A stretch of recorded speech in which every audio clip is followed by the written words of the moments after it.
제12강 공법상 계약과 사실행위 강의 시작하겠습니다.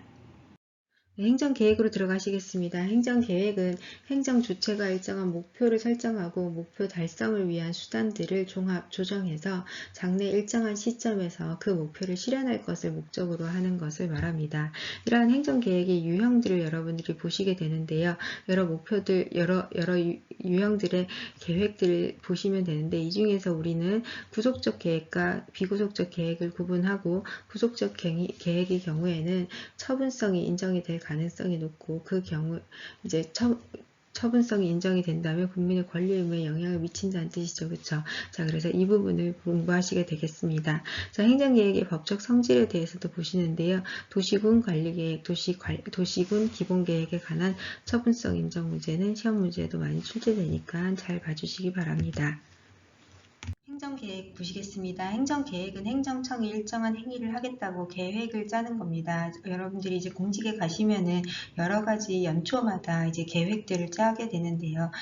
공부를 하실 때도 계획을 짜잖아요. 그거랑 똑같다고 생각하시면 됩니다. 그 각 부처나 또는 지방자치단체에서 어떠한 행위를 어떻게 이행할지에 관한 계획을 짜는 겁니다. 따라서 이러한 행정계획은 여러분들도 공부하실 때 보시면 계획대로 항상 잘 안 되잖아요. 그래서 이 계획이 실제로 행정청도 계획한 대로 잘 되지 않습니다. 자, 이랬을 때 그 행정청의 계획을 신뢰한 국민을 보호할 수 있는지가 주로 문제가 됩니다. 자, 그러한 개념을 보시고 먼저 이제 내용을 보시겠습니다. 자, 행정계획의 의의는 장래 일정한 시점에서 일정한 질서를 실현하기 위한 목표를 설정하고 이를 위해서 행정수단을 선택하는 겁니다. 자, 여러분들이 어떤 일을 하기 위한 계획을 세우시고, 예를 들어서 기말고사나 또는 시험 공부를 위한 계획을 세우시고 그것을 위한 실천 방안을 만들잖아요. 자, 이게 바로 행정수단에 해당합니다. 자, 이러한 수단들을 만들어서 그 수단이 과연 이 행정계획이 의도하는 목표 달성에 적합한지를 여러분들이 이제 평가하셔서 그 방안대로 실천을 하시게 됩니다. 자, 그러면 이러한 행정계획은 행정기능 왜 만들었냐? 행정기능을 장기적이고 종합적으로 그리고 국민의 수요에 효율적으로 대응하기 위해서 만들고요. 특히 오늘날 행정행위라는 것이 과거처럼 이렇게 책상 앞에 앉아서 행정청이 이렇게 하고 싶다라고 만들어지는 게 아닙니다. 여러 가지 사회 변화와 기능에 대응해서 그리고 또 함께 기술의 발달을 고려해서 만들어야 됩니다. 그래서 이러한 것들을 고려해서 효율적이고 이제 능동적으로 상황에 대응하기 위해서 행정계획을 만들고 이제 실천을 하게 됩니다. 자, 이러한 행정계획은 이제 공간, 비공간 또는 종합, 전문 그리고 주체에 따라서 국가, 지역, 지방자치단체 그리고 방법에 따라서 상위, 하위 그리고 명령, 유도, 정보 제공 등의 방법으로 이루어지게 됩니다. 자, 이러한 내용들이 있는데 여러분들이 이 내용 중에서 가장 중요하게 기억하셔야 될 것은 바로 구속적 행정행위와 비구속적 행정행위입니다. 아시겠지만 우리는 행정법을 배울 때 어떠한 처분이 국민에게 권리구제 받을 수 있는 처분성이 있는지를 중요하게 다룹니다. 자, 그런데 구속적 행정계획은 국민의 권리 의무에 직접 구속하는 행정계획이기 때문에 계획임에도 불구하고 그것을 지키지 않았을 때 국민들이 이를 국가에게 따질 수 있는 그 국가에게 소송을 할 수 있는 처분성이 인정이 됩니다. 하지만 비구속적 계획은 그냥 단지 계획일 뿐이다 라고 해서 법원에서 소송의 대상성을 인정하지 않았습니다. 자, 예를 들면 도시군 기본계획 같은 경우는 기본계획에 해당합니다. 장기적으로 도시의 공간적 발전 방향을 제시한 것에 불과합니다. 따라서 이것은 예비적, 지침적, 비구속적 계획이라고 합니다. 하지만 도시군 관리계획은 이 기본계획을 구체화한 계획입니다. 그 기본계획의 발전 방향을 구체화하고 실현하기 위한 중기계획에 해당합니다. 이 도시군 관리계획은 구속적 성격을 가지기 때문에 처분성이 인정이 되고 국민이 이에 대해서 항고소송을 통해서 다툴 수도 있습니다. 도시군 기본계획과 관리계획에 관한 문제는 매우 많이 출제되고 있습니다. 특히 이제 여러분들이 실제로 문제에서 용도 지역의 지구나 지정 또는 변경계획 그리고 개발제한구역의 지정이나 변경 계획 그리고 도시개발사업 또는 도시정비사업 계획, 지구단위 계획 또는 변경 계획 이런 표현들이 나오는데 이러한 것들은 도시군 관리계획의 일종이다 라고 생각하시면 되겠습니다. 그러면 이러한 계획들은 대체로 처분성이 인정이 되겠죠. 물론 법원이 구체적인 사정을 고려는 하겠지만요. 이 내용들이 관리 계획이기 때문에 처분성이 대체로 인정이 되는 구속적 행정 계획이다라는 거 여러분들이 기억해 주시면 좋겠습니다. 자, 이렇게 여러분들이 행정 계획에 관한 내용을 보셨고요. 자, 그리고 이에 관련된 대표 판례 하나 보시겠습니다. 이 대표 판례는 민영주택사업계획 승인 신청에 대한 반려 처분에 대해서 이것이 승인 신청을 반려당한 원고가 이제 지방자치단체장에게 도시계획부상 도시기본계획에 있는 건데 이 계획대로 개발 사업을 시행해야지 왜 계획대로 시행하지 않느냐라는 이제 주장을 하면서 이제 다툰 내용입니다. 사실관계를 보시면 95년도에 피고인 통영시장이 2016 통영도시기본계획안을 만들었습니다. 여러분들도 아시다시피 이제 지방자치제도가 본격적으로 시행되면서 각 시도지사죠, 그렇죠? 도시자나 이제 지방선거를 앞두고 여러 가지 그 지방개발 계획들을 만들어내게 됩니다. 이러한 계획들은 사실은 선거를 앞두고 만들어지거나 또는 이제 여러 가지 이제 행정적인 이제 국민들에게 이제 어떤 청사진을 보여주기 위해서 만들어지기 때문에 사실 이게 다 시행된다고 보기가 상당히 어렵습니다. 그래서 2016 통영도시기본계획안도 만들었고 그 안에 이제 주거지역을 녹지지역으로 환원하는 내용을 포함하고 있었습니다. 자, 그런데 이 내용을 실행하지 않은 거죠, 그렇죠? 그래서 1996년도에 이제 실행을 하려고 공청회까지 했고, 그래 이제 그 다음에 경남도지사의 승인도 얻었고 공람도 공고했지만 실제로 시행을 하지 않았습니다. 그래서 원고가 이에 대해서 민영주택사업계획을 승인 신청을 했고, 그래서 행정청이 이를 반려한 상황입니다. 관련 법령을 보시면 도시계획법 제10조에는 서울시, 직할시, 기타 대통령령으로 정하는 도시계획구역을 관할하는 시장 또는 군수는 장기 도시개발 방향 및 도시계획안의 지침이 되는 도시기본계획을 수립해서 건설부 장관의 승인을 얻어야 된다라고 쓰고 있습니다. 즉 여기에서 도시계획법은 도시기본계획에 대해서 설명을 하고 있습니다. 그리고 이제 도시계획법 다음 조항을 보시면 도시군 관리계획에 대해서도 설명을 하고 있습니다. 그게 바로 이 내용입니다. 자, 먼저 잠깐 보시면 광역도시계획은 최상위 계획으로서 도시계획상 기본계획이나 관리계획의 지침이 되는 더 상위의 개념이니까 더 추상적인 개념에 해당합니다. 그리고 이것을 구체화한 게 도시군 기본계획이고요. 그것을 더 구체화한 것이 도시군 관리계획에 해당한다고 보시면 되겠습니다. 자, 그래서 우리 법원이 이에 대해서 어떻게 판단했는지를 한번 보시겠습니다. 보시면 우리 법원은 도시군 기본계획의 법적 성격을 이렇게 설명했습니다. 도시기본계획은 도시의 기본적인 공간구조와 장기적인 발전 방향을 제시하는 종합계획으로서 라고 했죠. 자, 여러분들이 보시면 아시겠지만 기본적인 구조죠. 그리고 종합적인 계획이다. 이거는 사실은 구체적인 내용을 넣기가 어렵습니다.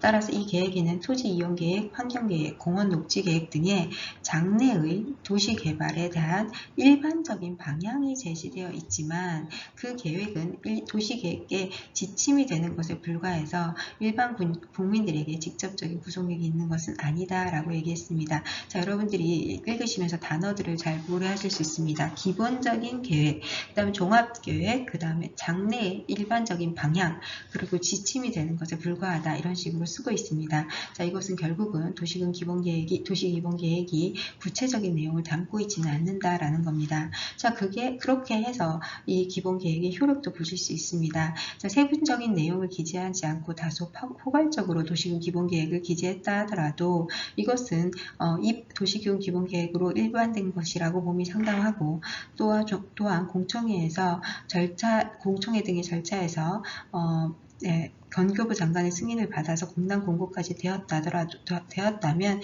이 도시기본계획은 적법한 효력은 있는 것이다 라고 보았습니다.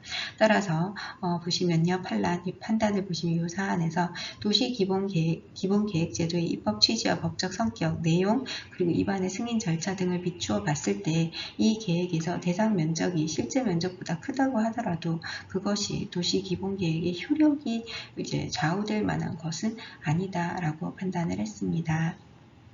네, 이 판례의 사실관계를 먼저 보시겠습니다. 이 판례는 1995년도에 있었던 일인데요. 충무시와 통영군을 포함한 도농복합시인 통영시가 이제 출범을 하게 되었습니다. 자, 이에 따라서 피고인 통영시장은 이제 통영도시 2016 통영도시 기본계획안을 수립하고 이 수립안에다가 주거지역을 녹지지역으로 환원하는 형태의 내용을 포함을 하게 되었습니다. 특히 이제 자연수림이 양호한 구릉지인 판시 토지를 포함한 통영시 북산도 일대의 훼손을 방지하기 위해서 이제 주거지역에서 녹지지역으로 환원하는 내용이 포함되어 있었습니다.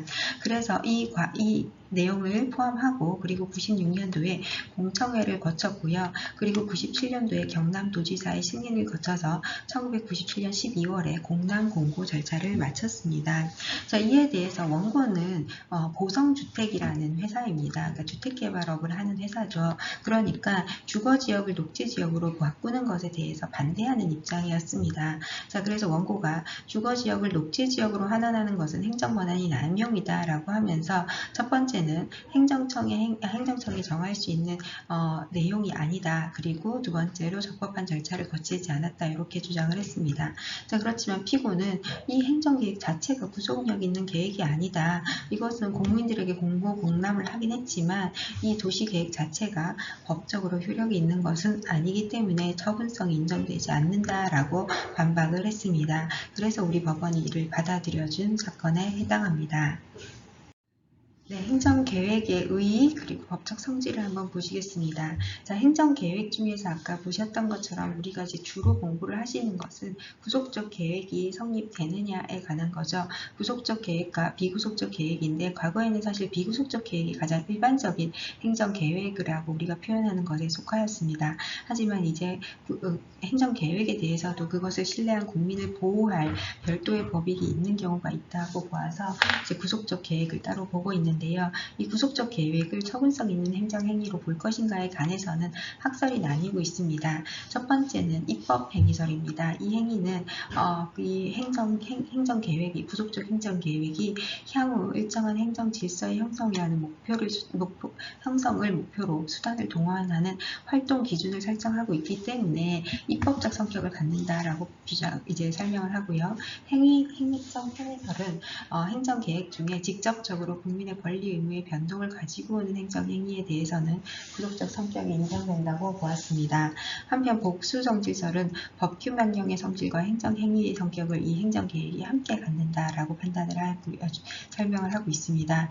한편 독자성설은 이러한 구속적 계획은 입법, 행정, 그 다음에 법규명령이나 행정행위 성격이 아니라 그 자체로 계획이기 때문에 특수한 성질을 갖는다라고 이제 설명을 하고 있습니다. 자, 어느 쪽으로 보든지 이제 이 행정행위가 이 행정 계획 자체가 이제 처분성이 있는지에 관해서는 또 별도로 설명을 하게 되게 됩니다. 물론 입법행위인 경우에는 기준이기 때문에 처분성이 인정될 가능성은 낮을 것 같습니다. 행정행위인 경우에는 처분성이 인정될 가능성이 높겠죠. 권리의무의 변동을 가지고 온다고 설명을 하고 있으니까요. 자, 우리 판례는 도시군 관리계획과 기본계획을 구분하고 있었습니다. 기본계획은 원칙적으로 처분성이 인정되지 않았고요. 관리계획에 대해서는 조금 별도로 보고 있는 것으로 보입니다. 적극설은 처분성을 인정하는 판례고요. 소극설은 처분성을 부정하는 판례로 서울고법이 1980년에 부정설 입장을 했다면 그 이후에 대법원에서는 처분성을 인정하고 있습니다. 대법원 1982년 판례를 보시면 도시계획법 12조 소정의 도시계획 결정이 고시되면 이것이 고시되면입니다. 이 표현 잘 보시면 이거 선택형에 많이 나옵니다. 도시계획구역 안의 토지나 토지 건물 소유자의 토지 형질 변경, 건물 신축, 개축, 증축 등의 권리 행사가 이 계획 결정에 일정한 영향을 받게 되기 때문에 이로 인하여 국민의 권리 의무, 즉 법률상 이익에 영향을 미친다라고 보았습니다. 자, 그래서 도시군 관리계획의 처분성이 인정이 되었습니다. 자, 그리고 이러한 도시계획은 각 개별법에 채정 절차나 또는 관리 절차가 나와 있습니다. 예를 들면 국토계획법이나 도시정비법에서는 도시계획위원회의 절차를 거치도록 하고 있고 국토계획법은 관계기관의 협의를 또 규정하고 있습니다. 도시정비법은 주민설명회, 국토계획법은 공청회, 그리고 도시개발법은 의견 제출 제도를 거치도록 규정을 하고 있습니다. 네, 행정계획의 법적 성질을 보시는데요. 행정계획은 결국은 행정청이 일정한 행정 목적을 달성하기 위해서 뭔가를 하겠다라는 거죠. 도시 관련된 이제 계획을 세우는 거예요. 그러면 보통은 이제 도시계획 결정이나 기본계획, 환지계획, 마스터플랜과 같이 개발계획과 관련돼서 시험 문제가 출제되고 있습니다. 자, 그런데 이러한 행정계획 중에서 이거 어떠한 그 국가가 뭔가 발표했어요. 개발계획을 발표했는데 그것을 신뢰하고 국민들이 이 도시 관리 계획 보니까 우리 도시가 이러이러하게 발전할 것 같아 라고 해서 본인들이 일정한 행위를 할 수 있겠죠. 사인들이 이제 국가의 계획에 맞춰서. 자, 그랬을 때 이것이 행정소송으로 다툴 만큼 처분성이 있는지 없는지가 문제가 되는데요. 과거에는 행정계획의 경우로 할지라도 거의 처분성을 인정하지 않았습니다. 그 이유는 행정청이 어떤 행위를 하겠다라고 계획을 세운 것에 불과하지 이것이 어떤 신뢰 있는 공적 견해 표명 정도까지도 되지 않는 그냥 계획일 뿐이다 이렇게 본 겁니다. 자, 그렇지만 오늘날에는 신뢰보호 이익이나 국민의 어떤 권익 측면에서 새롭게 검토되고 있기 때문에 계획이라 할지라도 국민이 충분히 신뢰할 만한 형태로 발령이 되거나 충분히 신뢰할 만한 다른 사유가 있는 경우에는 그것을 구속적 계획으로 보자라고 해서 소송으로 이를 다투어 볼 만한 여지가 있다라고 보게 되었습니다. 그 대표적인 게 바로 구속적 계획이라고 하는데 이러한 것을 그 대표적인 것이 도시 계획 결정, 도시 관리 계획입니다. 그리고 환지 예정 지정 및 환지 처분, 그다음 개발 제한 구역 지정 처분 이것도 결국 같은 얘기죠. 그렇죠? 자, 그런데 이를 부정한 판례도 있습니다. 비구속적 계획이라고 하는데요. 비구속적 계획은 단순한 내부 지침에 불과하여서 국민이나 행정기관에도 전혀 구속력이 발생하지 않는 겁니다. 기본계획, 그리고 4대강 살리기 마스터플랜, 그다음 환지 계획, 일반적인 계획을 말합니다. 자, 이런 것들은 구속력을 부정을 했습니다. 기본계획은 인정했고 관리계획은 부정했다는 거, 그리고 개발제한구역 지정처분은 관리계약의 일종이다라는 거 여러분들이 기억해 주시면 좋겠습니다. 자, 그래서 요약을 하면 도시군 기본계획은 처분성이 없고요. 관리계획, 그 다음에 도시계획 시설 결정은 처분성이 인정이 되었습니다. 자, 한편 이러한 행정계획이 헌법소원 대상성도 될 수 있느냐라는 건데요. 헌법소원 대상성을 인정한 사례는 비구속적 행정계획이라 할지라도 국민의 기본권과 관련된 경우에는 대상성을 인정한 사례가 있습니다. 94년도 서울대학교 입학고사 주요 요강이 이제 발표가 됐는데 당사자들 입장에서는 94년도에 입시를 치르고 난 뒤에는 더 이상 권리를 이제 구제받기 힘들잖아요. 그래서 발표가 난 그 시점에 바로 소송을 제기했습니다. 근데 이제 우리 피고 측에서는 이것이 단순한 계획에 불과하기 때문에 헌법소원 대상이 안 된다라고 주장했는데 우리 대법원에서는 이는 비구속적 계획이라도 이것이 실행될 경우에는요. 입시가 치르기 전에 이제 권리 구제를 받아야 되는 거죠. 왜냐하면 한번 실행되고 나면 더 이상 되돌릴 수 없는 상황이 돼버리잖아요. 입시를 치르고 나면요. 그래서 비구속적 계획이라 할지라도 이것이 실행될 경우에 국민의 기본권에 영향이 직접적으로 생길 수 있기 때문에 헌법소원 대상성을 인정을 했습니다. 자, 한편 일반적인 계획들은 상당 부분 헌법소원 대상성이 부정되었는데요. 예를 들면 개발 제한 구역 제도 개선 방안이죠. 그리고 토지주택공사 이전 방안, 그리고 대학 교육 역량 강화 사업 기본 계획 중에 이제 총장 지성제 개선을 이제 이러한 것을 국공임대 선진의 지표로 규정한 부분, 이 부분에 대해서도 헌법소원 대상성을 부인했습니다. 네, 그냥 일반적인 계획일 뿐이다. 이것이 구속력 있는 처분성이 아니다라고 본 것입니다.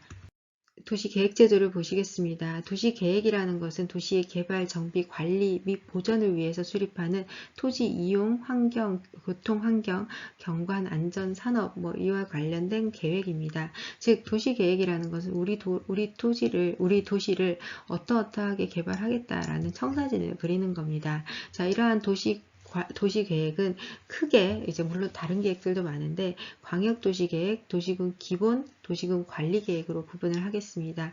광역도시계획은 가장 최상위 단위고요. 여러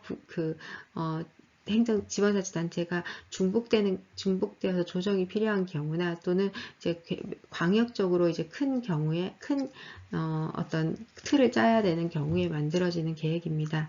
그 기본 계획이나 관리 계획에 지침이 되고 있는 가장 큰 개념의 광역도시 계획입니다. 물론 이거는 처분성이 없겠죠. 그쵸? 자, 그다음 도시군 기본 계획입니다. 장기적 계획으로서 공간의 발전 계획을 제안하는 거고요. 정책 방향을 제시하는 겁니다. 반면 도시군 관리 계획은 기본 계획에 근거해서 이를 조금 더 구체화하고 실현 가능한 방향으로 하는 중기 계획입니다. 이 중 도시군 기본 계획 같은 경우는 장기적인 정책 방향을 설정하는 데 국지이기 때문에 처분성이 인정되지 않고 있습니다. 반면에 도시군 관리 계획은요, 구체화된 내용인데요. 이것이 절차를 거쳐서 고시되고 나면은 처분성을 인정을 하고 있습니다. 대표적으로 도시군 관리 계획은요, 선택형 문제에서 이러한 형태로 나옵니다. 예를 들면 지구 단위 계획 구역 지정 또는 변경 계획, 또는 도시 개발 사업 계획, 도시 정비 사업 계획, 도시 정비 사업 계획이 재개발, 재건축이죠. 자, 그 다음에 도시 개발 사업과 정비 사업이요. 그리고 개발 제한 구역, 그 다음에 도시 자연공원 지정 변경 계획, 용도 지역이나 용도 지구 변경 계획, 이런 것들이 이제 고시가 되면 처분성이 인정되는 도시군 관리 계획이라고 보시면 됩니다. 자, 이러한 도시군 관리 계획 같은 경우는 예를 들면 지구 단위 계획이나 또는 개발 제한 구역이 시험 문제 많이 나오는데, 이 경우에 지정 변경 해제되는 경우에도 도시계획법상 절차를 반드시 따라야 합니다. 자, 그러면 이 도시군 관리 계획에 관한 당사자들의 어떤 권리가 어느 정도 인정되는지를 여러분들이 보시겠는데요. 이러한 유형은 어떤 형태로 시험 문제가 나오냐면, 당사자가 일정한 계획을 만들어 주세요, 수립해 주세요, 또는 입안을 하건 신청을 하는 거죠. 또는 우리 지역에 개발 제한 구역이 지정되어 있는데 제발 좀 해제해 주세요 라고 요구하는 거죠. 자, 이러한 형태이기 때문에 대부분 거부 처분의 형태로 나타납니다. 당사자가 뭔가를 요구하는 거죠. 자, 그랬는데 이 거부 처분이 성립하기 위해서는 신청 행위가 처분이어야 하고, 그 다음에 행정청의 거부로 인하여 신청인의 법률관계에 변동이 발생해야 됩니다. 그리고 가장 중요한 게 신청인에게 법규상 조리상 신청권이 있는 행위여야 합니다. 자, 그래서 우리 법원에서 도시군 관리 계획에 관한 법규상 조리상 신청권이 인정된 사례와 부정된 사례를 구분해서 이제 구분을 해보았는데요. 자, 이 내용은 변시에 기출된 판례만을 모은 겁니다. 물론 다른 내용들도 다른 사례들도 있을 수 있는데, 일단 기출문제 중심으로 다시 보겠습니다. 일단 도시계획시설 결정입니다. 도시계획시설 결정은 계획 변경 신청권 시설 결정에 대해서 이해관계 있는 주민이 계획 변경 신청을 했을 때, 그 다음에 도시계획법상 도시관리계획에 관해서 토지 소유자가 위반 신청을 했을 때, 그 다음에 문화재 보호구역 내 토지 소유자가 문화재 보호구역을 해제해 주세요 라고 지정 해제 신청을 했을 때, 이 경우에 우리 법원은 법규상 조리상 신청권이 있는 것으로 인정을 했습니다. 하지만 도시계획법상 도시계획에 관한 변경을 지역 주민이 신청했을 때는 우리 법원이 신청권을 인정하지 않았습니다. 자, 인허가 의제제도 이거 조금 설명을 드리는 이유는요, 아까 건축법 관련된 내용이 나왔기 때문입니다. 이게 시험 문제도 실제로 나와서 그러는데요. 건축법상 인허가 의제 효과를 수반하는 신고죠. 그렇죠? 인허가가 전제되는 건축 신고입니다. 자, 이거는 무슨 신고겠어요? 수리를 요하는 신고다라는 거죠. 그렇죠? 이해가시죠? 자, 따라서 인허가 의제를 수반하는 신고를 수리했을 때는 이 실체적 심사 관련된 다른 법률상 심사를 당연히 받아야 됩니다. 뭐 때문에요? 실체 집중 부정설입니다. 아무리 원스톱으로 인허가 의제 제도로 인하여 그 행위가 인허가가 이루어진다 할지라도 타 법령에서 정하고 있는 요건 심사나 실질 심사를 배제할 수는 없다는 게 인허가 의제 제도입니다. 행정행위 중에 인허가 의제는 독자적인 문제로 많이 나오고 있습니다. 자, 우리가 여러분들 흔히 복합민원 또는 원스톱이라는 표현을 들어보셨을 겁니다. 여러 기관 가서 인허가를 받아야 되는 경우가 있습니다. 그런데 이것을 민원인들 입장에서는 과거에는 A부처, B부처, C부처, 무슨 D지방자치단체 여러 군데 다 가서 개별적으로 허가를 받아야 되는데 너무 복잡한 거예요. 그래서 우리 행정부에서 원스톱 서비스, 여러 기관에 가서 받을 필요 없다. 주된 허가 하나를 신청하면 다른 법률상 인허가도 받은 것으로 보겠다라는 겁니다. 심사 과정에서 행정청이 알아서 처리하겠다라는 거죠. 자, 그래서 대표적인 사례를 한번 보시도록 하겠습니다. 대표적인 게 건축허가인데요. 건축허가는 그 안에 21개 정도의 타 법령이 함께 준용이 되어 있습니다. 예를 들면 건축허가를 하나 받기 위해서 그 토지의 물론 성격에 따라 달라집니다. 농지인 경우에는 농지 전용 허가, 하천이 포함되어 있는 경우에는 하천 전용 허가, 그 다음 산지 전용 허가, 개발 제한 행위 구역부에서는 개발 행위 허가, 그 다음에 환경오염과 관련되는 상황이 있을 때는 대기 환경 배출 시설에 관한 허가, 그 다음에 소음, 진동, 도시공원 점용, 도로 점용, 이 범위가 굉장히 다양하고 많습니다. 이 중에서 본인의 토지와 관련되는 경우에는 별도의 허가를 또 받아야 되는 게 원칙이었죠. 그쵸? 자, 그런데 원스톱 서비스, 인허가 의제 제도에 의하면 당사자는 이런 걸 다 신청할 필요 없어요. 물론 당사자가 가지고 있는 토지가 산지 전용을 받아야 되는 경우다. 그러면 여기에 있는 양식은 첨부를 해야 돼요. 그리고 여기 국토 개발에 관한 제한에 있다. 그러면 이것도 양식은 첨부해야 됩니다. 양식을 첨부해서 건축허가서 하나만 제출하면 돼요. 그러면 이 행정청이 관련된 이 첨부된 서류를 보고요. 관련된 행정청에 다 연락을 합니다. 그리고 난 뒤에 우리 건축 허가 여부를 심의해야 되는데 당신네 부처나 또는 어떤 관계인과 관련이 있다. 그러니까 심의위원회에 참석해달라고 요청을 합니다. 그러면 건축복합 민원 일괄 협의회가 신청이 되고요. 이 민원 협의회에서 건축 허가를 하면서 나머지 허가들의 내용에 관한 심의를 하게 됩니다. 자, 이럴 때 우리 행정청은 어떠한 절차를 어떤 식으로 진행을 하냐면요. 만약에 산지 전용 허가나 도로 점용 허가 안에 어떤 요건이 있는데 그 내용적으로 중요한 심의 대상이다. 그랬을 때는 건축허가 심의를 하면서 이 안에 있는 심의도 함께를 해요. 그래서 이 의제되는 행위라고 하는데요. 의제되는 행위의 요건이나 내용적으로 심의를 했을 때 갖추지 못했다. 그랬을 때는 이 의제되는 행위 요건이 미비되었다는 것을 이유로 건축허가를 거부할 수 있습니다. 즉 실체적으로 원스톱 서비스를 선택했다고 해서 실체적 심사를 안 한다는 건 아니다라는 거예요. 이 각각의 내용도 실체 심사를 하고요.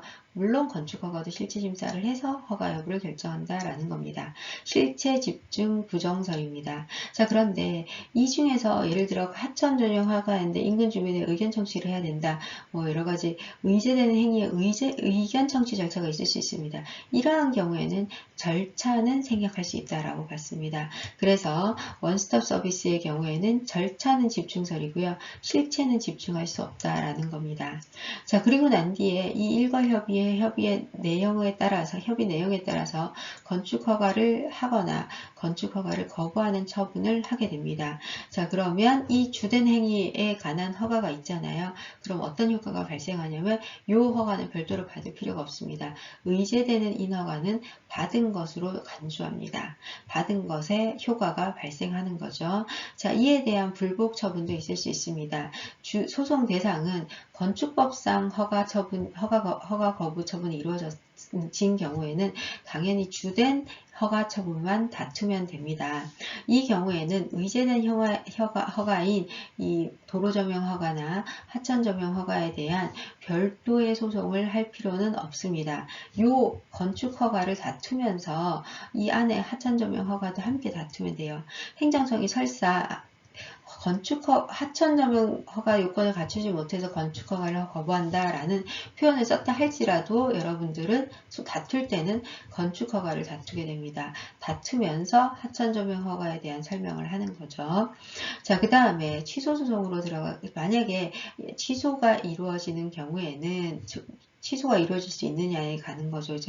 자, 그랬을 때 주된 인허가의 변경 취소 철회는 할 수 있습니다. 사유가 발생하면 당연히 판단이요.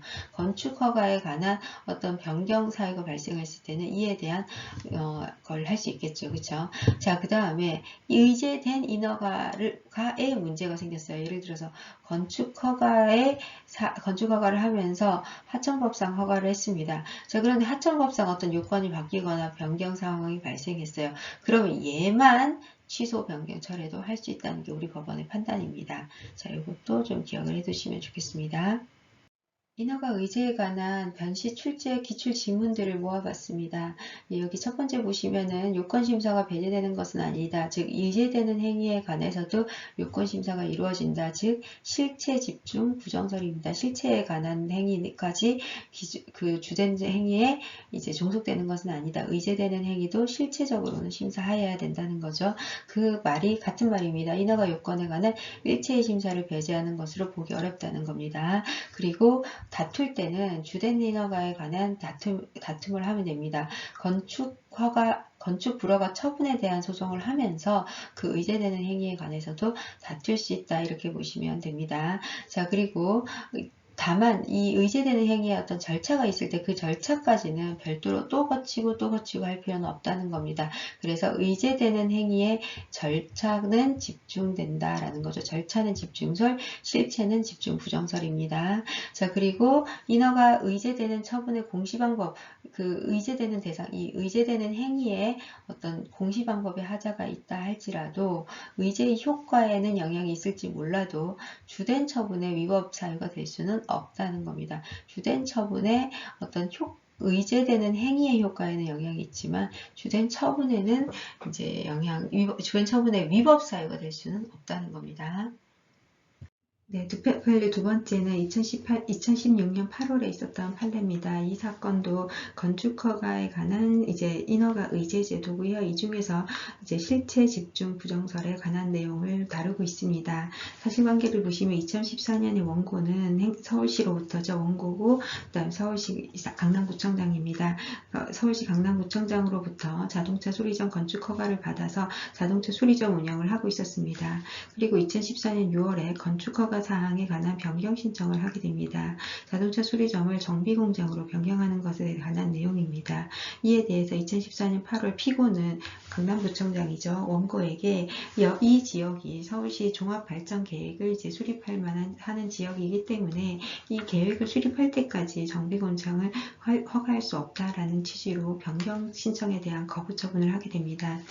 관련 법령을 보시면 건축허가를 받으면 이 다음 각호의 사항들을 신고한 것으로 본다라고 해서 그 안에 이제 국토계획법에 관한 개발행위 허가 내용이 들어있었던 겁니다. 즉 다시 이 내용을 정리하면 이 법령은 건축허가에 관한 내용이지만 이 안에는 개발행위에 관한 행위가 의제되어 있는 것으로 볼 수 있습니다. 자, 그런데 당사자는 건축허가 신고를 하였지만 행정청은 이 행위가 건축허가를 하기에는 개발행위 허가에 관한 의제행위가 들어있기 때문에 이 의제되는 행위가 허가되지 않는다면 건축허가도 허가할 수 없다라고 해서 실체에 관한 심사는 별도로 할 수 있다라는 취지의 이제 설명을 하게 됩니다. 자, 우리 판례의 내용을 잠깐 보시면요. 국토계획법 법상 건축에 관한 개발행위 허가가 개발행위 허가가 의제되는 건축허가 신청이 개발행위 기준에 부합하지 않는 경우입니다. 자, 요게 A라면 요게 B죠. 그쵸?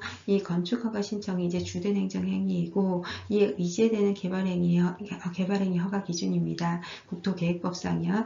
이것에 부합하지 않는 경우에 허가권자는 이를 거부할 수 있습니다. 왜냐하면 실체에 집중되는 것은 아닙니다. 다만 절차가 집중될 뿐이라고 했죠. 이 인허가 의제 제도에 의하더라도요.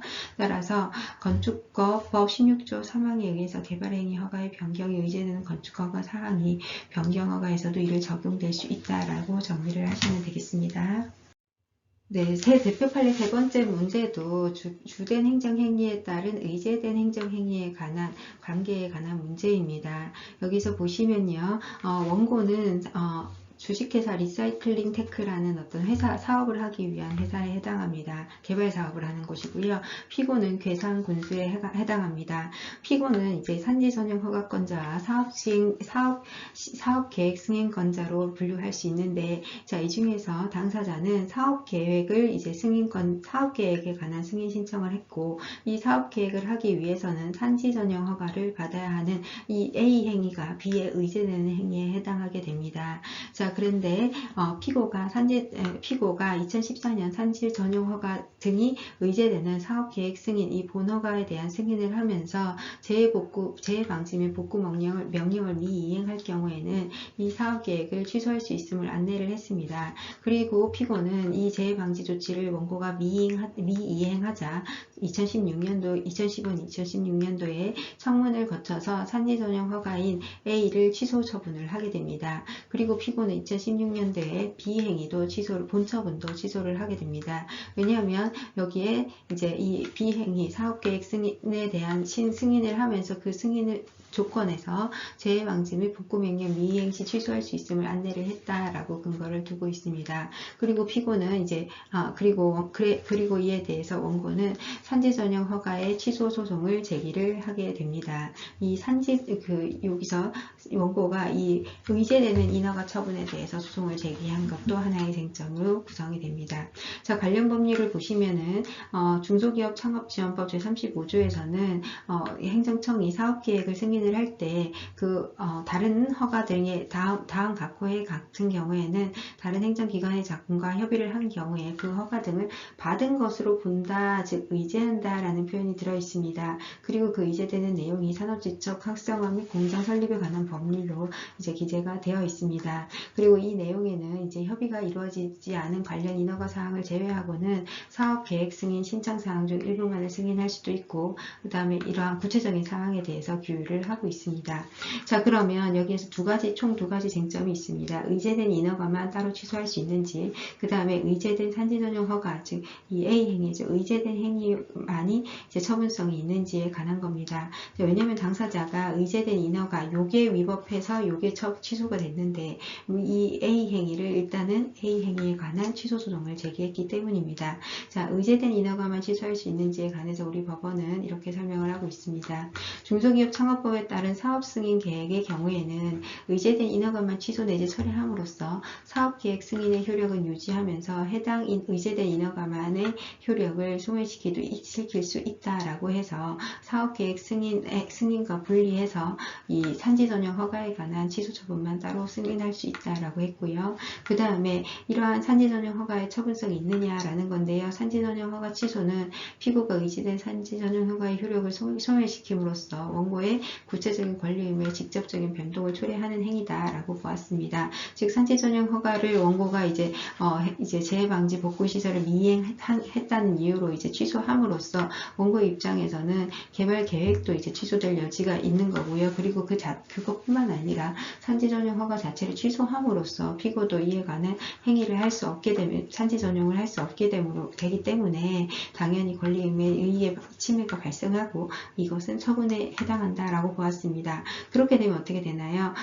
B가 이제 본 처분이고 A가 의제된 처분인데 우리 법원은 어떻게 봤다고요? 이 A만 따로 취소 소송을 제기할 수 있다라고 보았습니다. 사실 원심에서는 의제된 산지 전용 허가인 이 행위는 행정처분이 아니다라고 해서 별도로 다툴 수 없다고 보았는데 우리 대법원에서 의제된 산지 전용 허가도 별도로 처분성이 인정이 된다고 판단을 했습니다.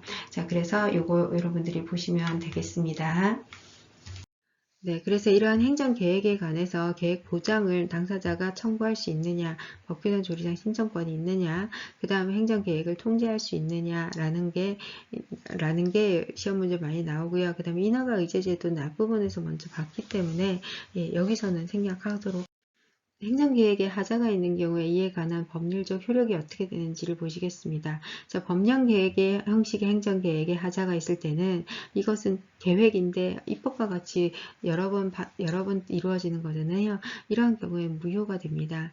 자, 그리고 행정행위 형식이다. 그런 경우엔 당연히 이제 처분이라고 보는 거니까요. 중대명백설에 의해서 무효인지 취소인지 여부가 판단이 됩니다. 자, 우리 법원은 한지계획 인가 후 이후의 공랑 절차를 생략한 후에 변경 한지계획 처분을 한 경우를 당연 무효로 보고 있고 나머지는 위법으로 보고 있습니다. 다시 그리고 예. 그리고 행정계획에 대해서는 형량의 하자가 있는데요. 행정계획을 할 때는 비교적 광범위한 자유가 인정이 되지만 관계되는 이익을 평가하고 그 다음에 좁은 의미의 이익 형량을 함께 해야 되는 형량명령은 있어야 됩니다. 자, 이러한 형량명령이 하자가 있는 것에 대한 유형을 보시면요. 형량이 해태되거나 형량을 하지 않는 거죠. 그 다음에 형량의 흥별입니다. 중요한 사항, 반드시 형량해야 하는 사항을 누락했거나 또는 형량에 있어서 객관성이나 비례성이 없이 이루어지는 경우에는 형량의 하자가 있다고 판단을 하고 있습니다. 자, 사인이 계획 보장이나 변경 또는 존속을 청구할 수 있는 권리가 인정되는지에 대해서 우리 법원은 원칙적으로는 인정하지 않고 있습니다. 하지만 예외적으로 인정을 하고 있는데요. 자, 거부 처분에서 법규상 조리장 신청권이 있어야 한다고 했고 그것이 인정되기 위해서는 도시계획시설이나 도시계획법상 도시관리계획 도시계획시설에서의 이해관계 있는 주민이거나 또는 도시계획법상 도시관리계획의 토지 소유자 그리고 문화재 보호구역의 토지 소유자인 경우에는 인정이 됩니다. 자, 그리고 후행도시계획에서 선행도시계획을 폐지하는 경우에는 어떻게 되느냐? 선행도시계획이 적법인 경우 후행도시계획도 적법인 경우에는 어떻게 되겠어요? 후행이 적용되고요. 선행도시계획이 적법이고 후행도시계획이 권한 없는 자에 의해서 무효인 경우에는 어떻게 되겠어요? 선행도시계획이 당연히 적용되겠죠. 후행도시계획 자체가 효력이 없는 거니까요. 자, 그 다음에 헌법재판소 장기 미집행 개발 제한 구역에 대한 실효제도입니다. 자, 우리 법원은 비구속적 행정계획이나 행정지침이라도 이것이 국민의 기본권에 영향을 미치고 그 다음에 실시될 것이 틀림없이 예상되는 것일 때는 예외적으로 헌법소원의 대상이 된다라고 해서 장기 미집행 개발 제한 구역의 결정에 대한 실효제도에서 헌법소원의 대상성을 인정을 하였습니다. 네 번째 대표 판례는 행정청이 이제 행정계획을 마련함에 있어서 계획 재량을 어떻게 활용할 수 있는지에 관한 문제를 다루고 있습니다. 원고는 토지 소유자에 해당하고 피고는 천안시장에 해당합니다. 그리고 피고의 보조 참가인으로 학교법인 성함학원이 참여했습니다. 자, 피고는 보조 참가인이 보건의료관을 이제 건립을 추진을 하자 천안시장이 참가인에게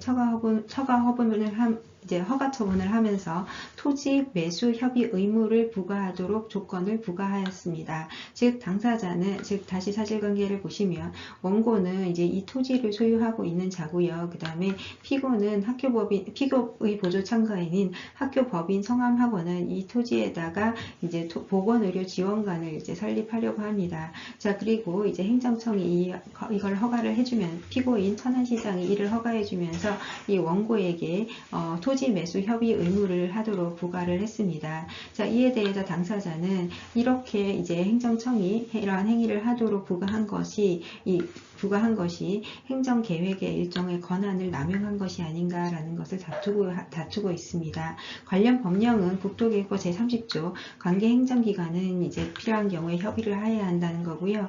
행정소송법 27조에서는 재량이 일탈 남용하는 경우에는 우리 법원은 취소할 수 있다. 즉 이러한 행정계획도 위법한 처분이 될 수 있다라는 주장을 하게 됩니다. 자, 그러면 여러분들이 이 내용에 대한 우리 법원의 판단을 보시겠습니다. 자, 우리 법원은 행정계획의 의미를 이렇게 정의하고 있습니다. 자, 행정계획은 특정한 행정 목표를 달성하기 위해서 행정에 관한 전문적 기술적 판단을 기초로 관련된 행정수단을 종합 조정함으로써 장래의 일정한 시점에 일정한 질서를 실현하기 위해서 설정한 활동 기준이나 그 설정 행위를 말하는 것이다 라고 정의하고 있습니다. 즉 장래에 일정한 행위를 하기 위한 계획이다 라고 우리 법원이 정의를 하고 있습니다. 자, 그리고 이러한 행정계획에 대해서는 행정청은 형성의 자유를 가지고 이제 마련을 하게 됩니다. 따라서 행정청은 구체적 행정계획을 입안 결정함에 있어서 자, 요거 중요합니다. 자, 요 표현을 여러분들이 이제 변호사 시험이나 문제를 푸시게 되면 쓰시면 좋습니다. 행정계획을 마련함에 있어서는 비교적 광범위한 형성의 자유를 가집니다. 다만 이런 형성의 자유는 무제한적인 계약이라고 할 수 없고 행정계획에서 그와 관련된 자들의 이익을 공익과 사익 사이는 물론이고요. 공익 사이에서나 사익 사이에서도 정당하게 비교 형량해야 한다는 제한이 있기 때문에 행정조치가 행정계획을 위반이나 결정할 때 이익형량을 전혀 행하지 아니하거나 이익형량의 고려 대상에 필요한 사항을 마땅히 포함시켜야 될 사항인데도 불구하고 누락한 경우나 또는 이익형량을 하였지만 정당성과 객관성이 결여된 경우에는 그 행정계획 결정에 이익형량의 하자가 있어서 위법하게 된다라고 보았습니다. 자, 다시 한번 이 내용을 정리하면 행정계획은 광범위한 재량권이 부여된 행위입니다. 따라서 행정청은 구체적인 행정계획을 위반할 때 비교적 광범위한 형성의 자유가 인정이 됩니다. 하지만 이 광범위한 형성의 자유에도 일정한 한계가 있습니다. 그 형성의 자유는 무제한적이라고 할 수 없고 공익과 사익 사이에는 물론이고 이 형량은 공익과 사익 사이에는 물론이고 공익 사이에서나 사익 사이에서도 정당하게 형량을 해야 된다라는 게 원칙입니다. 자, 그리고 어떠한 경우에 이 형량을 함에 있어서 어떠한 부분에 어떠한 것을 하지 않았을 때 하자가 있는지도 우리 법원이 쓰고 있습니다. 자, 형량을 전혀 하지 아니하였거나 그 다음에 고려 대상에 포함해야 할 사항을 포함시키지 아니하였거나 또는 이익형량을 하였지만 정당성이나 객관성이 결여된 경우입니다. 자, 이 세 가지 형량의 하자의 유형도 우리 법원에서 직접 인용해서 쓰고 있기 때문에 여러분들이 정리하시면 좋겠습니다. 공법상 계약에서는 어떠한 내용이 공법상 계약에 해당하는지를 구분하는 것과 권리구제 부분에서 중요한 쟁점이 조금 나옵니다. 공법상 계약이란 공법상 법률관계의 변동, 즉 공법적 효과를 발생시키는 행위로서 적어도 한쪽 당사자는 행정주체가 되어야 되고요. 그런데 이 양 주체 간의 반대 방향의 의사표시의 합치가 있어야 됩니다. 여러분들 의사표시의 합치다라고 하면 일반적으로 사법에서 말하는 계약 개념을 생각하시면 됩니다. 자, 그래서 이 공법상 계약은 사법적 성격을 굉장히 많이 갖고 있습니다. 자, 그렇기 때문에 이러한 법률관계에서 문제가 발생하였을 때 민법 원리, 사법 원리가 굉장히 많이 적용이 된다라고 생각하시면 됩니다. 자, 그리고 이 행위는 합동행위, 한쪽 방향으로만 의사표시를 하게 되는 공법상 합동행위와도 구별됩니다. 자, 그런데 이러한 공법상 계약을 최근에 많이 활용을 하고 있습니다. 그 이유는요. 바로 행정행위의 유형이 다양해지면서 행정청이 공권적으로 사인에게 일정한 행위를 명하는 형태의 행정행위가 아니라 이제는 행정청과 사인들 간의 일종의 협력이나 계약 형태의 행정행위가 많이 이루어지고 있습니다. 예를 들면 급부행정이나 경제촉진 및 조성을 위한 경제행정 또는 민가투자법이 적용되거나 국세기본법이 적용되는 등 사실상 민사법의 원리가 행정법의 원리에도 그대로 적용되는 경우가 많이 나타나고 있습니다. 이에 따라서 공법상 계약이 많이 늘어나고 있고요. 하지만 이러한 공법상 계약의 가장 큰 문제점은 바로 법률 유보의 원칙에 반할 가능성이 있다는 겁니다. 아무래도 행정청과 사인 간의 관계라 할지라도 계약을 통해서 이제 일정한 행위가 이루어지다 보니까 계약의 원칙은 뭐예요? 바로 자유잖아요. 그렇죠? 자유로운 행정행위를 이제 추구하게 됩니다. 자유로운 계약에 의한 행위를 이제 자주 실행하게 됩니다. 그러다 보면 결국은 입법자가 정한 어떤 제한 한도 내에서 행위를 하게 되는 행정청의 입장에서는 공법상 제약을 받게 되고요. 그래서 이들 간의 충돌이 발생하게 됩니다. 자, 그래서 여러분들이 공법상 계약이다라고 하면은 그 성격은 공법적 제약을 받지만 사실은 계약이 주된 내용입니다. 그래서 공법상 계약은 사법 규정이 적용되는 것이 원칙이다. 여러분들이 이렇게 생각을 하시면 되십니다. 네, 행정주체와 사인 간에 나오는 공법상 계약이 가장 대표적인 유형입니다. 자, 그 중에서 변호사 시험에 기출문제로 출제되었거나 모의고사에 출제되었던 판례만을 모아서 소개드리도록 하겠습니다. 자, 행정주체와 사인 간의 계약은 크게 두 가지로 저는 분류를 해보았습니다. 공직의 임용계약 되는 경우, 자, 이러한 경우에 특별행정법 관계가 설정이 되는 거죠. 그쵸? 자, 두 번째는요, 국가가 계약을 맺는 경우입니다. 자, 이게 국가계약법이나 지방계약법과 관련된 내용입니다. 자, 특별행정법 관계를 설정하는 경우는요, 행정청이 주체가 되고요. 그 다음에 사인은 대부분 공직 임용자입니다. 자, 그런데 물론 일반적인 공무원으로 임용되는 경우는 여기에 주로 나오지 않습니다. 분쟁이 되는 경우는요, 주로 계약직 공무원의 임용과 해임인 경우, 그 다음에 어떤 문화예술단원의 채용 계약 문제, 그 다음에 우리 앞부분에 공사법 구별 부분에서도 배우셨지만요, 서울시립 무용단원의 위촉 문제, 그다음에 국립중앙극장 전속단원의 채용 계약 문제, 그리고 광주시립합창단원의 재위촉 문제, 이러한 내용들이 나옵니다. 물론 전문직 공무원인 공중보건의사의 채용 계약 문제, 이러한 내용이 나옵니다. 결국은 공사법 구별에서 보였던 것처럼 어떤 내용이 당사자 소송이나 또는 공법상 소송, 행정소송으로 가야 될지 또는 민사소송으로 가야 될지에 관한 그것을 다루는 문제가 거의 유사한 형태로 문제가 출제되고 있습니다. 그래서 여러분들이 공법상 계약 시험에 문제가 나오면 이러한 유형은 공법상 계약으로 본다. 그 다음에 이러한 경우에는 처분성이 부인돼서 사법규정이 적용된다. 라는 부분을 여러분들이 기억을 하시면 되십니다. 자, 그래서 판례의 유형은 사실은 비교적 이제 딱 정해져 있는 내용이 나오기 때문에 이 사실은 문제 풀기가 어렵지 않습니다. 자, 그 다음 두 번째 국가계약 부분은 뭐겠어요? 국가계약법이나 지방계약법이 적용되는 거고요. 자, 이거는 현대행정법에서 굉장히 모호한 측면이 있습니다. 사실상 국가가 주체가 되고 그 다음에 이제 보통은 이제 국가와 어떤 기업들 간의 계약에 해당합니다. 계약이나 협약인데요. 자, 이러한 경우에도 이제 일반적으로는 이제 사법 규정이 원칙적으로 적용이 됩니다. 하지만 국가계약법이나 지방계약법상의 제한이 있다는 거죠. 그래서 공법상 계약인데 계약의 원리에 훨씬 더 많은 초점을 두는 경우에는 사법 규정이 적용되는 영역으로 가게 되고요. 공법상 측면이 훨씬 더 많이 적용이 되면 이제 처분성이 인정되게 되는데요.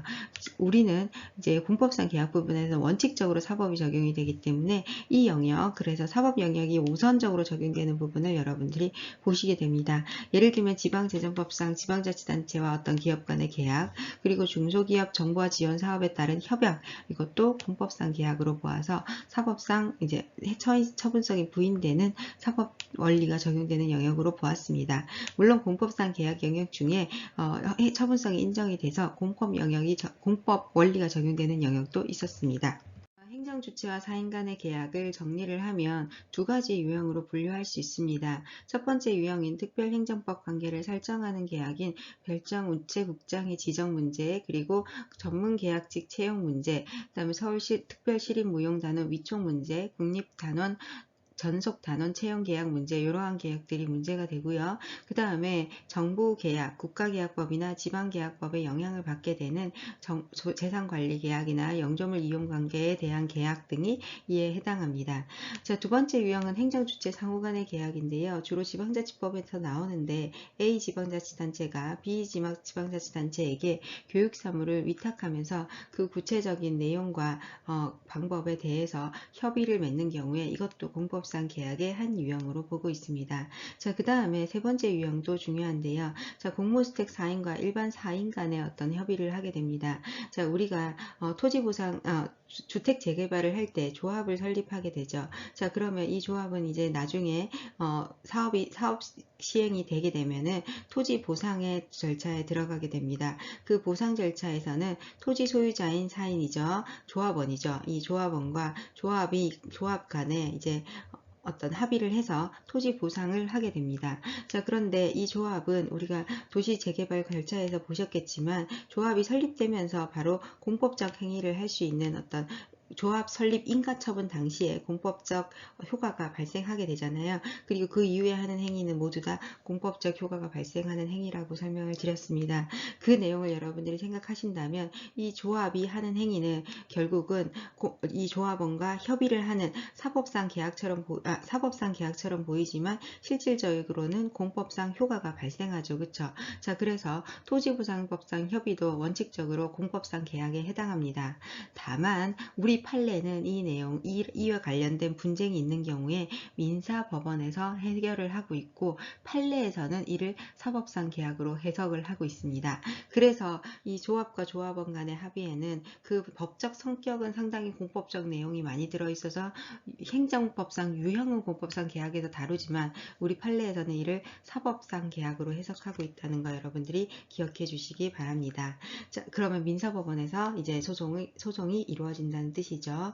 자, 그 다음에 공법상 계약의 특색으로 가시겠습니다. 자, 법률 우위의 원칙, 아무리 법률 유보의 원칙이나 이러한 내용들이 완화돼서 적용돼서 사법상 원칙이 적용된다 할지라도 원칙적으로 법률 우위의 원칙에 반할 수 없다는 것 중요한 개념입니다. 공법상 계약이기 때문입니다. 결국은 공법상 계약에서 어떤 부분에 더 방점을 두느냐에 따라서 이 부분이 이제 해석이 달라질 수는 있겠죠. 그 법률 우위의 법률 유보의 범위나 이러한 내용들을 적용할 때요. 자, 그 다음에 계약 해지할 때는 행정절차법의 적용이 배제됩니다. 왜냐하면 사법 원리가 원칙적으로 적용이 되니까요. 그래서 사법에서는 행정절차법이 적용 대상이 아니잖아요. 자, 그 다음에 권력적 성격이 아니라 원칙적으로 비권력적 성격입니다. 그러니까 원칙적으로 계약의 원리가 훨씬 더 많이 적용이 된다는 거예요. 그래서 행정법상 일반적인 행정행위의 효력인 공정력도 적용되지 않고요. 존속력도 적용되지 않습니다. 자, 이제 권리구제 부분으로 가시는데요. 이 부분이 사실 시험 문제에 가장 많이 출제되는 겁니다. 자, 그래서 공법상 계약은 원칙적인 효력은 분쟁이 발생하는 경우에 당사자 소송으로 가고요. 자, 이 경우에는 강제 절차도 불가능합니다. 그렇지만 이 내용이 원칙적으로 적용이 되는 거고요. 실질적으로 구체적인 내용으로 가서는 이것이 처분성이 인정되는지 부인되는지를 다시 한번 여러분들이 보셔야 됩니다. 자, 처분성이 부인되는 영역에서는 공법상 계약이지만 사법 원리가 원칙적으로 적용이 된다라고 생각을 하시면 되고요. 말씀드렸던 이 유형, 사인 간의 효력이 다투는 행정주체와 사인 간의 관계에서는 이 부분, 그리고 사인과 사인 간의 관계에서는 공익사업법상 협의취득 부분, 이 부분은 원칙적으로 사법 규정이 적용되고 처분성이 부인된다는 내용이 중요하고요. 그 다음에 공법상 계약에서는 공법상 계약 중에서 처분성이 인정되는 영역은 한국연구재단 BK 사업에서 사업 협약을 맺은 부분에 대해서는 처분성이 인정됐기 때문에 행정절차법이 적용된다는 것이 중요한 개념으로 나옵니다. 다만 똑같은 한국연구재단 같은 사안에서 사업계약을 협약을 맺거나 해지하는 것은 공법상 계약으로서 처분성이 인정이 됐는데 한국연구재단에서 그 사업에 참여했던 참여자에 대한 징계 요구를 한 것은 내부적인 어떤 요구에 불과하기 때문에 처분성이 인정이 되지 않았습니다. 이 사례에서는요. 네, 대표 판례 5번째 해당합니다. 2018년 대법원 판례입니다. 자, 원고는 진주환경유한회사라는 그 폐기물 처리하는 환경 관련한 기업이고요. 피고는 이제 진주시에 해당합니다. 자, 원고인 이 회사 기업은 2011년 2월에 생활 폐기물 처리에 관한 도급 계약을 진주시와 체결을 하게 됩니다. 이 내용은 진주시에서 발생하는 음식물 폐기물을 수집, 운반하고 가로를 청소하고 그리고 재활용품을 수집, 운반하는 업무를 대행하는 것을 위탁받는 계약이었습니다. 자, 그리고 각각 피고와 위 대항 업무에 관한 도급 계약을 이제 체결을 했던 거죠. 자, 그리고 이제 원고는 2011년 11월에 계약 기간 및 금액을 변경하고 정산하는 정산조약을 추가하는 변경 계약을 체결을 하게 됩니다. 자, 이 변경 계약에 대해서 이제 원고는 사후에 이렇게 이제 원고에게 훨씬 좀 불리하게 계약이 체결된 거죠. 사후정산 조항이 위법이라고 행정소송을 제기했습니다. 자, 이 사안은요, 자, 사기업과 행정청의 한 계약이 지방자치단체가 한 계약인데 이 계약이 사실상 이제 사법상 계약의 성격을 갖는데 이제 그래도 당사자가 이제 행정청이고 이제 이 지위가 완전히 대등한 관계라고 볼 수 있는지 그래서 공법상 계약의 성격인데 공법적으로 어떠한 효력이 있는지 이러한 것들이 이제 주된 쟁점이 됩니다. 자, 판단 첫 번째는 공법상 계약에 관한 겁니다. 자, 원칙적인 내용을 보시겠습니다. 지방자치단체가 일방 당사자가 되는 이른바 공공계약이 사경제의 주체로서 상대방과 대등한 위치에서 체결하는 사법상 계약에 해당하는 경우에는 그에 관한 법령에 특별한 정함이 있는 경우를 제외하고는 사적 자치와 계약 자유의 원칙 등 사법상의 원칙이 그대로 적용됩니다. 즉 공법상 계약은 원칙적으로 사법 원리가 적용이 됩니다. 자, 그런데 공법상 계약에서 사법 인정되는 계약 자유의 원칙에는 어떤 의미가 있냐면 공법상 계약에서 계약 상대방이 계약의 이익을 부당하게 제한하는 특약은 원칙적으로 효력이 없지만 이에 해당하기 위해서는 상대방에게 그냥 다소 불이익이 있다는 점만으로는 부족하고 지방자치단체 등이 정당한 이익과 합리적인 기대에 반하여 형평이 어긋나는 굉장히 부당한 특약을 정함으로써 부당하게 불이익을 주었다는 점이 인정될 만한 경우에만 별도의 이제 부당한 계약의 원칙이 이제 인정이 됩니다. 자, 이 부당의 원칙은 여기 이제 조문에서 왔습니다. 국가계약, 지방자치단체를 계약으로 당사자로 하는 계약에 관한 계약의 원칙에서 계약 상대자의 계약의 이익을 부당하게 제한하는 특약이나 조건을 정해서는 안 된다라고 되어 있잖아요. 그래서 이 규정을 적용할 만한 그 부당한 계약이다라는 부분에 대해서는 굉장히 조금 엄격하게 판단을 하고 있는 것으로 이해할 수 있습니다. 자, 다시 정리하면 원칙적으로 공법상 계약은 사법 원리가 적용이 됩니다. 다만 이제 이 사법 너무나 이제 사적 질서만에 적용되는 것을 조금 제한하기 위해서 국가계약법이나 지방계약법을 두고 있는데 이 국가계약법이나 지방계약법에서 규정하고 있는 이 사적 자치의 원칙을 제한하는 원리 중에 하나가 바로 부당하게 상대방을 대우해서는 안 된다는 내용이죠. 그렇지만 우리 법원은 이 부당함을 평가할 때 상당히 엄격하게 평가를 하고 있다라는 걸 여러분들이 이해하실 수 있습니다. 네, 행정상 사실행위 함께 보시겠습니다. 행정상 사실행위는 행정청이 법률적 효과를 직접 발생하는 것을 목적으로 하지 않는 행위이기 때문에 사실 과거에는 권력적 행정작용으로서 크게 다루어지지 않았습니다. 그냥 행정청이 이제 자유롭게 하는 어떤 사실상의 행위에 불과하다라고 보아서 권리구제 측면에서도 별로 다루어지지 않았고 소송으로도 크게 갈 생각을 하지 못하는 경우가 많았습니다. 하지만 오늘날 국민의 권리구제 측면이 강조가 되면서 이러한 공법상 사실행위 부분에서도 행정소송이나 또는 헌법소원 측면에서 다루어질 수 있다라는 논의가 증가하면서 사실행위에 대한 논의가 증가하고 있습니다. 자, 그래서 여러분들이 이 행정상 사실행위를 보실 때는 행정상 과거에는 이것이 권력적 행정작용이 아니기 때문에 다루어지지 않았지만 오늘날 이제 행정소송 영역에서 다루어지는 영역이 무엇인지를 중심으로 공부하시면 되십니다. 행정상 사실행위란 직접적으로 법률적 효과의 발생을 목적으로 하는 것이 아니고 다만 사실상 그러한 결과만을 가지고 오는 행정주체가 참여하는 행정행위를 말합니다. 이러한 행정행위는 예를 들면 경찰관이 불신검문이나 임의동행 보호조치를 한다거나 폐기물 처리 시설을 설치하거나 대집행을 실행하거나 도로를 설치 관리하는 행위입니다. 이러한 행위는 직접적으로 법적 효과가 발생하는 것이 아니기 때문에 법적 행위와 동일하게 검토하지는 않습니다. 하지만 이러한 사실행위 자체도 결국은 법질서 내에서 이루어지기 때문에 이러한 사실행위를 하다가 어떠한 위법한 결과가 발생했을 때는 공법상 권리구제, 즉 손해배상의 법리가 적용이 될 가능성이 있기 때문에 행위 자체에서는 특별하게 행정법상 문제되지 않더라도 그 행위를 함으로써 발생하는 위법성 측면에서 논의가 되기 때문에 행정법에서 논의가 되고 있습니다. 자, 행정상 사실행위의 종류를 보시겠습니다. 크게 정신적, 물리적 상황, 집행적, 독립적, 외부적, 공사법적, 권력, 비권력적으로 나눌 수 있는데요. 나머지는 여러분들이 쭉 읽어보시면 이해 가시겠습니다. 자, 그래서 우리 행정법에서 주로 다루고 있는 분류는 바로 어떠한 행정행위가 권력적 행정행위로서 권리구제의 대상이 되는지에 관한 부분을 중심으로 보시겠습니다. 사실행위 자체는 크게 봤을 때 권력적 사실행위와 비권력적 사실행위 모두를 포함합니다.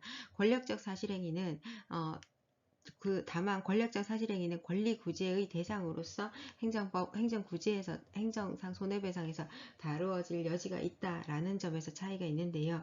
권력적 사실행위란 행정청이 우월적 지위를 가지고 행하는 공권력 행사의 실체를 갖는 행위를 말합니다. 예를 들면 불법 건축물을 강제로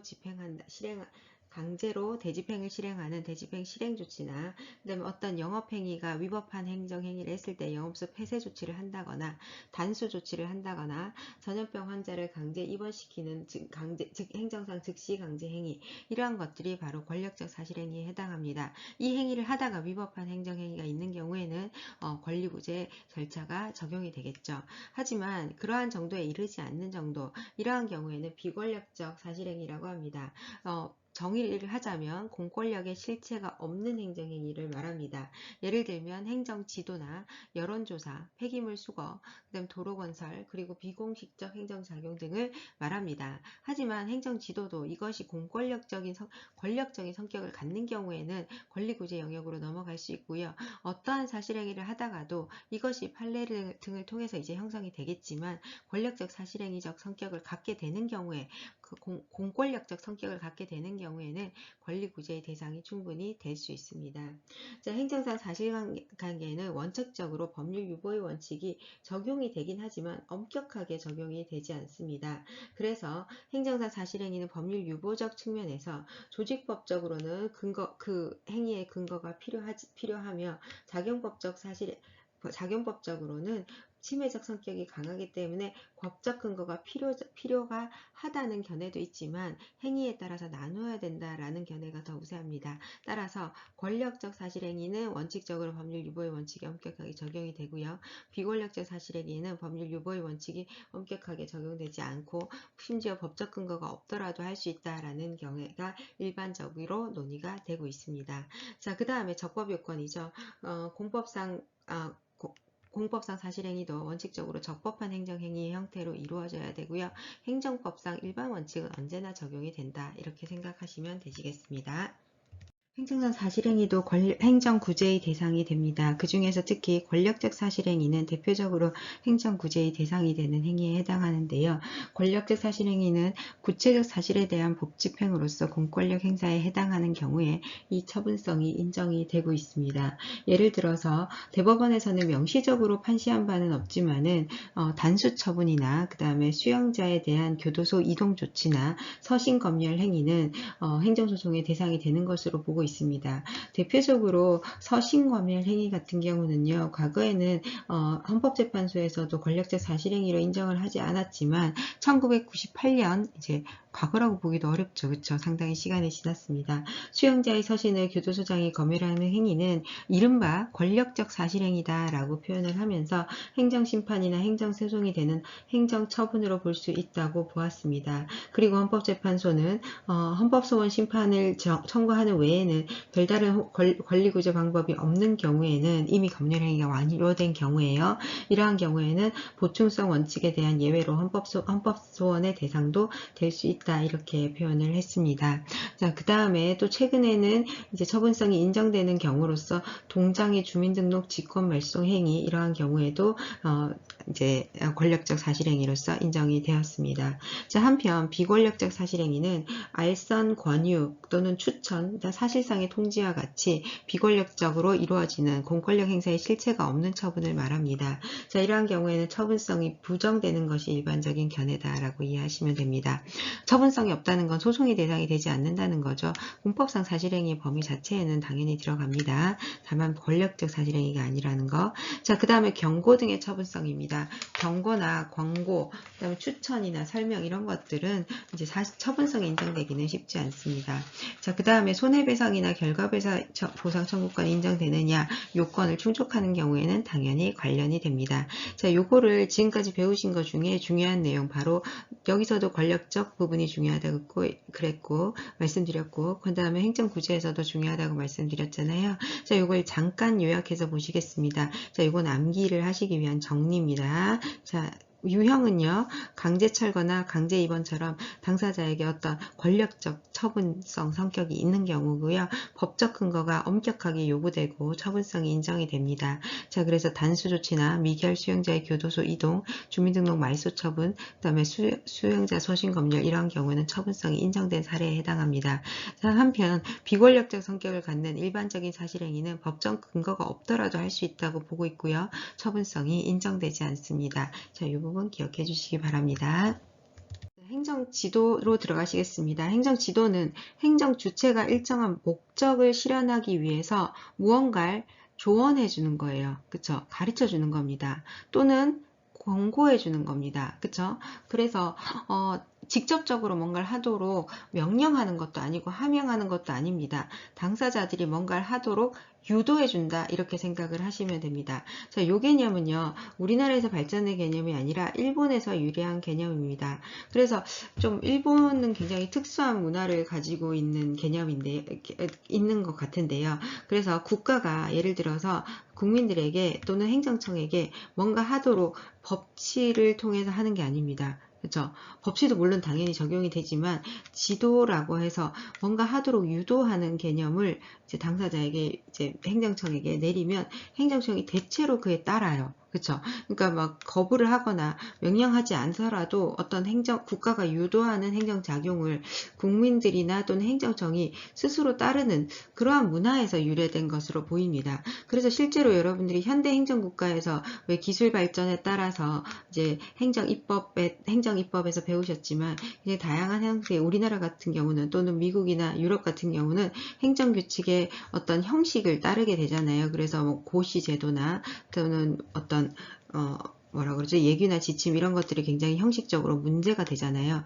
그래서 사실 일본에서도 이런 것들이 굉장히 문제가 될 수 있는데 물론 실제로 문제가 되고 있고요. 그럼에도 불구하고 상당히 많은 행정행위가 일본에서는요. 이런 문서를 통해서 어떤 공무원이 책임을 질 수 있는 어떤 명확한 어떤 절차를 통해서 하는 게 아니라요. 지도를 통해서 굉장히 많이 이루어지고 있습니다. 그래서 굉장히 특수한 문화인 것 같아요. 미국 같은 경우는 사실 이렇지 않거든요. 미국은 선샤인 액트라고 해서 굉장히 뭐라 그러죠? 행정의 투명성을 강조를 하고 있습니다. 그래서 행정청이 일정한 행정행위를 할 때 그 내용을 국가가 이제 또는 주지사가 한 발언이나 대통령이 한 발언이나 이런 것들도 대부분 다 문서로 해서 공개하도록 하고 있습니다. 투명성이나 책임성을 높인다는 측면에서는 조금 더 바람직한 방법이라고 생각이 듭니다. 그래서 행정지도는요, 사실은 좀 많이 지금은 없어진 측면이 있습니다. 하지만 이 워낙에 우리나라에서도 상당히 많이 활용이 됐고, 그런데 사실은 이 행정 지도를 통해서 지도를 해서 어떤 국민이 따르게 되잖아요. 그렇죠? 근데 국민 입장에서 이 지도에 따랐는데 나중에 거기에서 어떤 손해가 발생하거나 위법한 행정행위로 인한 어떤 소송을 통해서 다툴 만한 사안이 발생했을 때 국가는요 책임을 질 가능성이 낮습니다. 왜냐면 나는 이거 문서로 한 게 아니고 또 공식적으로 절차를 밟아서 한 게 아니라 그냥 지도를 한 거니까요. 안 따라도 상관없어요. 이렇게 딱 주장을 해버리면 국민 입장에서는 권리구제 받을 수 있는 방법이 제한되거든요. 그래서 이 부분은 이 행정지도는 현대행정법에서는 많이 없어지고 있습니다. 자, 예를 들면요. 유가가 급등했으니까 차량을 10분째 하세요 라고 권고하는 겁니다. 명령하는 게 아니라요. 그 다음에 교통법규 단속하기 전에 이 기간 동안은 계도하는 기간입니다 라고 해서 협력을 요구하는 겁니다. 자, 그래서 이런 것들은 일종의 조언이나 권고라는 측면이고요. 우리 행정절차법에서는 이를 규정을 했습니다. 혹시나 권리구제 측면에서 문제가 될 가능성이 있으니까요. 자, 그래서 행정기관이 일단은 조직법적으로는 제한을 두고 있습니다. 그 소관사무의 범위 내에서 그 다음에 일정한 행정 목적을 실현하기 위해서입니다. 그리고 특정인에게 일정한 행위를 하거나 하지 말도록 지도, 조언, 권고하는 행위를 말합니다. 우리 행정절차법에 그 내용이 들어 있습니다. 자, 이러한 행정 지도는 아까 설명을 드렸던 것처럼 법률이 없더라도 행정청이 좀 비교적 효과적이고 탄력적으로 대응하기 때문에 행정청 입장에서 굉장히 편리한 제도입니다. 그래서 법적 근거도 필요하지 않고요. 직무 범위 내에서 조직법적 근거는 이제 법률에서 근거가 있죠. 소관사무의 범위 내에서요 라고 쓰고 있으니까요. 하지만 작용법적 근거를 요구하고 있는 것은 아닙니다. 하지만 이것이 지나치게 활용이 됐을 때는 법치주의와의 충돌 우려가 있고 책임을 누가 질 것인가에 관한 어떤 문제점도 발생할 수 있습니다. 자, 이러한 행정지도의 유형은요. 조성적 행정지도와 조정적 행정지도, 규제적 행정지도로 나눌 수 있습니다. 조성적 행정지도는 뭔가를 유도하는 거죠. 그렇죠? 조성한다라고 생각하시면 됩니다. 지식이나 정보를 나누어 주는 장학지도, 생활개선지도, 그리고 중소기업 육성지도, 기술지도, 그 다음에 영농지도 이런 것들을 설명을 합니다. 자, 그 다음에 조정적 행정제도는요. 어떤 이해관계가 충돌 있을 때 이걸 조정하는 겁니다. 대기업과 중소기업 간의 어떤 노사 분쟁이나 사업 조정이나 그 다음에 투자 수출량의 조절 등을 위한 지도 등이 이제 이에 해당합니다. 근데 사실은 이해관계 조정이라고 하지만 이 조성적과는 조금 성격이 다릅니다. 조정적이라는 것은 사실상 규제적 성격을 가지고 있는 경우가 많습니다. 자, 그리고 이제 규제적 행정지도입니다. 일정한 행정 행위를 통해서 규제를 하는 건데요. 일정한 행위를 이제 행정청이 규제하는 건데요. 예를 들면 청소년 출입 금지를 지도한다거나 또는 생필품 가격이 인상됨으로 이에 대해서 억제 지도를 한다거나 또는 이 지역에는 오물을 투기하지 마세요 라고 해서 오물 투기에 관한 억제 지도를 한다거나 하는 것이 이에 해당합니다. 법령에 근거한 경우도 있고 근거하지 않는 경우도 있는데요. 아까 말씀드렸던 것처럼 조직법적 근거는 필요하지만 작용법적 근거는 명시적으로 필요한 것은 아닙니다. 따라서 법령에 근거한 경우를 예를 들면 농촌 지도 사업에 관한 농촌 영농 지도에 관한 거죠. 농촌진흥법이고요. 중소기업 경영 및 기술 지도에 관한 중소기업 기본법이 있습니다. 이것도 지도에 관한 것입니다. 자, 그 다음에 법령에 근거가 없는 경우에도 가능은 하다라는 것이 행정지도의 일반적인 내용입니다. 행정지도의 발생 배경을 조금 길게 설명을 드린 이유는 이러한 행정지도가 결국은 다른 형태로 국민의 권리 의무를 침해할 가능성이 매우 높기 때문입니다. 그래서 오늘날 사실은 많이 지양이 되고 있는 거죠. 그렇죠? 지향이 아니라 지양이 되고 있는 겁니다. 자, 이러한 행정지도에 대해서 우리 행정절차법에서는 명시적으로 이와 같은 한계를 규정을 하고 있습니다. 첫 번째, 이 지문 자체는요. 선택형 시험에 많이 나옵니다. 지문을 변형하거나 또는 활용해서요. 자, 행정지도는 목적 달성에 필요한 최소한도입니다. 자, 필요한 최소한도 우리 비례 원칙에서 보신 표현입니다. 그쳐야 하며 행정지도는 상대방의 의사에 반하여 부당하게 강요해서는 안 됩니다. 지도를 하는 것다 조언이나 권고를 하는 정도지 그것을 넘어서서 당사자의 의사결정을 방해하는 정도의 강요에 의해서는 안 된다는 겁니다. 자, 그 다음에 요거와 연결되는 거죠. 불이익한 조치가 따라서는 안 된다는 겁니다. 상대방의 의사에 반하여 부당하게 강조를 하거나 불이익한 조치가 동반되게 되면 이건 지도가 아닌 거죠. 하명과 같은 어떤 권력적 작용으로 넘어가게 되는 겁니다. 따라서 권력적 작용으로 넘어가지 않도록 이걸 막아주는 게 바로 비례의 원칙이고 그 원칙을 적용한 것이 행정절차법 도입한 것이 행정절차법 제49조입니다. 그리고 행정절차법 제48조입니다. 49조와 50조, 51조는 이러한 행정지도의 방법 그리고 의견 제출 절차, 그리고 다수인을 대상으로 하는 행정지도에 관한 규제를 두고, 이제 절차적인 제한을 두고 있습니다. 자, 이것도 각각 하나하나 다 선택형에서 출제될 수 있는 내용입니다. 보시면요, 행정 지도를 할 때는 상대방에게 그 행정 지도의 취지와 내용과 당사자의 신분을 행정 행위를 하는 당사자의 신분을 밝혀야 됩니다. 그리고 말로 하는 경우도 많죠. 자, 이러한 경우는요, 상대방이 꼭 말로 못한다는 건 아니에요. 하지만 상대방이 그 서면의 교부를 요구하는 경우에는 이를 교부하여야 합니다. 특별한 지장이 없는 한. 그 다음에 의견 제출 제도입니다. 행정 지도의 상대방은 이에 대해서 행정기관에 의견 제출을 할 수 있습니다. 행정 지도를 하다가 어떤 부당한 강요나 이런 걸 받았을 때 의견 제출을 할 수 있는 거죠. 자, 그 다음에 다수인을 대상으로 하는 행정 지도인 경우에는 행정기관이 이 목적을 실행하기 위해서 많은 상대방에게 행정 지도를 하는 경우에는 특별한 사정이 없는 한 이것도 선택형에 나왔습니다. 공통적인 내용이 되는 사항을 공표하여야 합니다. 자, 정리할게요. 자, 어렵지 않습니다. 행정절차법상의 한계. 자, 첫 번째, 비례의 원칙이 적용된다. 그 다음에 당사자의 의사에 부당하게 강요해서는 안 된다. 그 다음에 불이익 조치를 이제 금지한다 라는 게 행정절차법 제48조입니다. 자, 그 다음에 문서와 말로 할 수는 있습니다. 자, 그렇지만 상대방이 서면의 교부를 요구하면 이제 요구를 들어줘야 된다는 거고요. 서면 교부 청구권이 인정된다는 거고, 그 다음에 행정지도의 취지, 내용, 신분을 밝혀야 됩니다. 자, 그 다음에 의견 제출도 가능하다고 했죠. 자, 그 다음에 다수인을 대상으로 할 때는 어때요? 공통되는 사항을 공표해야 하기도 합니다. 자, 요거 꼭 기억해 주시기 바랍니다. 자, 그 다음에 이제 저 법적 근거는 직무 범위 내에서 조직법적 근거는 필요하지만 작용법적 근거가 필요한 것은 아니다라고 말씀을 드렸습니다. 자, 요 내용이 여기도 나오죠. 행정 지도의 한계, 법치 행정의 한계 여전히 적용이 되고요. 그 다음에 일반 원칙, 비례 원칙 언제나 적용이 됩니다. 그리고 행정절차법을 준수하여야 한다라는 내용도 있습니다. 자, 이제 권리구제 방법으로 들어가시겠습니다. 행정쟁송, 손해배상, 손실보상, 청구권이 인정이 됩니다. 자, 행정쟁송에서는 비권력적 행정사실행위로서 원칙적으로는 처분성이 부정이 됩니다. 그래서 이제 요 한계를 지켜야 된다는 게 중요하고요. 다만 그 사례, 대표적인 사례로 과거 사례이긴 한데요.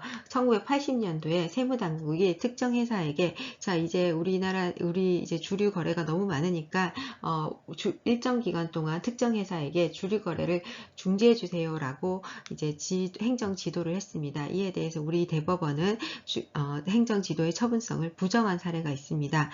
과거 사례입니다. 자, 그 다음에 손해배상 그리고 난 뒤에 이제 행정 지도에 관한 판례 자체도 사실 많지가 않고 그래서 요 사례가 아직도 교과서에 소개되고 있습니다. 자, 그 다음에 행정상 손해배상 손실보상입니다. 손해배상 손실보상은 그 요건을 평가할 때 어떤 식으로 평가하냐, 상대방의 동의에 임의성이 있는지를 평가를 합니다. 즉 부당한 강요에 해당하는지 아닌지를 평가를 하는 거고요. 손실보상은 직무행위성, 위법성, 인과성을 평가할 때 그 요건에서 이제 구체적인 어떤 행위의 내용들을 평가해서 행정지도의 손실보상 해당성을 평가하게 됩니다.